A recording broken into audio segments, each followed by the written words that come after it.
अमृत प्रकट हुआ और हमारे समाज का, पूरे दुनिया का उसने कल्याण किया। आज के विचार मंथन में ऐसे विचारों के मोती प्रकट हो जो आज सेंटेंस आ रहा है कि आज का युवा वर्ग स्व केंद्रित है, मेरा जीवन मेरा अधिकार, इसमें हम सॉल्यूशन निकालें। हर युवा क्या होता है, किसी भी देश में चले जाओ, वो अगर प्रोग्रेस चाहता है तो सबसे बड़ा हाथ युवा का है।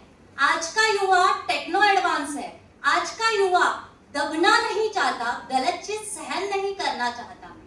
और जो ये सेंटेंस कहा जाता है कि मेरा जीवन मेरा अधिकार, इस पे मैं एक चीज पूछना चाहूंगी, जो आपका जीवन है सच में आपके अकेले का है क्या?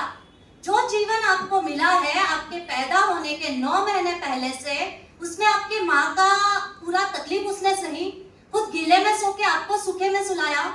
आपके 25 साल की एज तक, जब तक आपने कमाना स्टार्ट नहीं किया था, आपके पापा ने खुद के खून पसीने के कमाई से, जाने दो मेरे जूते फटे हैं तो क्या हुआ, मेरे बच्चे को ऐशो आराम की लाइफ मिलनी चाहिए, जो मैं नहीं पढ़ सका उसे best of the best college में पढ़ना चाहिए। आज जो युवा कहता है कि मैं वेल क्वालिफाइड हूँ, मेरे पास सारी डिग्री है, मम्मी आप तो रहने ही दो, आपको कुछ समझता नहीं है।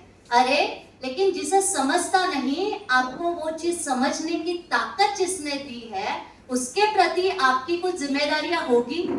जिस समाज ने, जब आप कमजोर पड़े, आज जैसे कोटा में बच्चे पढ़ने जाते हैं, मेरे लिए एग्जांपल, मेरा बेटा कोटा पढ़ने गया है, महेश्वरी समाज के हॉस्टल ने, आज समाज था इसीलिए घर जैसा माहौल मिला, सेफ्टी मिली, तो ये समाज का भी तो आप पे हक है ना। दुनिया में आगे बढ़ना जरूरी है, खुद के लिए स्टैंड लेना जरूरी है, लेकिन खुद के साथ साथ अपनी जिम्मेदारियों से पर्दा ना झाड़े, अपनी जिम्मेदारियों को निभाए, अपने माँ बाप को समझे। जब आप बच्चे थे, आपके माँ बाप ने अपनी इच्छाओं को मारकर आपको बड़ा किया। आज आपकी बारी है। आपको ये नहीं बोल रही कि आपकी इच्छाएं मारे, लेकिन उनकी बात को समझे, अपना पॉइंट ऑफ व्यू उन्हें समझा के दे, और उनकी जरूरतों को भी उतना ही इम्पोर्टेंट है जितनी आपकी जरूरतें आपके जीवन में इम्पोर्टेंट है। अगर आप, सही है संडे को घूमने जाना अच्छी चीज है, रिलैक्सेशन होना चाहिए, क्योंकि आजकल हर एक का हेक्टिक शेड्यूल है, वर्कलोड है, एक तो हमें रिलैक्सेशन होना चाहिए। लेकिन हम लोग अगर ऐसा नियम कर ले तो 4 संडे में से 1 संडे हम समाज का कोई गेट टुगेदर रखें, फ्रेंड्स साथ में मिलकर समाज के लिए कुछ अच्छा कर सके। 1 संडे में परिवार के साथ में स्पेंड करूं, 1 संडे मेरे दोस्तों के साथ, और 1 संडे मेरे फैमिली, मेरी वाइफ, मेरे बच्चे, अपने हस्बैंड के साथ स्पेंड करूं, तो नहीं सही रहेगा क्या? हमारे लिए, हमारे विचारों को बदलने के लिए हमें खुद को कुछ नियम डालने चाहिए। सिर्फ अधिकार बोलने से कुछ नहीं होता है। लाइफ अगर अच्छी जीनी है, स्व केंद्रित होना अच्छा है, खुद के लिए सोचना अच्छा है, खुद के लिए स्टैंड लेना अच्छा है, लेकिन अगर आप 4 चीजों का ध्यान रखें तो कोई भी काम टाइम मैनेजमेंट के साथ करें, डिसिप्लिन के साथ में करें, उसका प्रॉपर प्लानिंग बनाएं, और टेक्नो एडवांस, अगर मैं ये काम करूंगा तो मुझे सोशल में क्या उसका फायदा मिलता है क्या?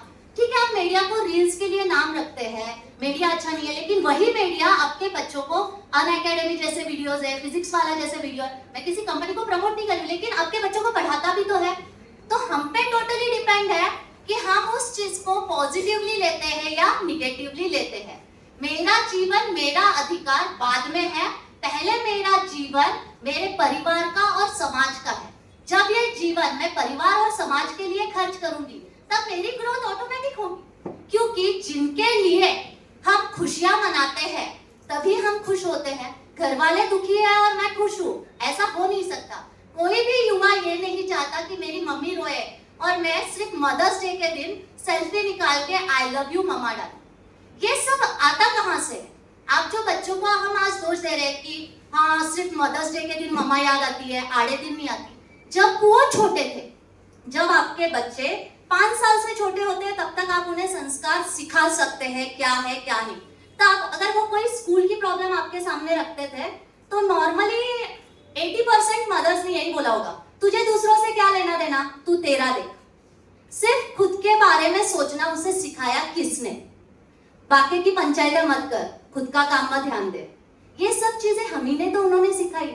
अगर हम उनका पॉइंट ऑफ व्यू सुन के लेते, उनकी तकलीफ समझते, आज भी उनका पॉइंट ऑफ व्यू समझने की कोशिश करें, उससे मार्ग निकाले, तो ये युवा वर्ग हमारे भारत को पूरे वर्ल्ड में फर्स्ट नंबर पे ले जा सकता है। सबसे डेवलप्ड कंट्री इंडिया हो सकती है, क्योंकि इंडिया में सबसे ज्यादा टैलेंटेड लोग रहते हैं। आज आप देखो हमारे यहाँ के टैलेंटेड लोग अमेरिका में जाके जॉब कर रहे हैं, अमेरिका को आगे बढ़ा रहे हैं। अगर बचपन से हम ये सिखाए तो कि आप सीखो, जहां जाके सीखना है सीखो, लेकिन जिस मिट्टी ने तुम्हें जन्म दिया है उस मिट्टी में आके उसके ग्रोथ के लिए तुम काम करो, तभी ये समाज आगे बढ़ सकेगा।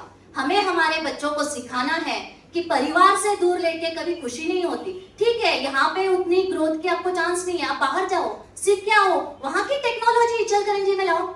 आज बोलते हो बेंगलोर जितनी, सॉरी मतलब मैं जस्ट एक नाम ले रही हूँ ऐसे, कि वहां जितनी अपॉर्चुनिटीज यहाँ नहीं है, लेकिन वहां जाके पढ़ के आके वहां की टेक्निक हम अगर इचलकरंजी में स्टार्ट करें तो हमारे जो जूनियर्स है वो यहाँ ज्यादा अच्छे से सीख सकेंगे और परिवार से दूर जाने की जरूरत नहीं पड़ेगी। बाहर जाना अच्छी बात है, कोई बुरा नहीं है, दूसरे देश में जाओ, सीखो, 4-5 साल रहो, वहां का नॉलेज जब आपके माँ बाप बूढ़े हो जाए, जब उन्हें आपकी जरूरत हो, तब आप वापस आओ और उनके साथ रहो। एकता है में ही समृद्धि है। धन्यवाद।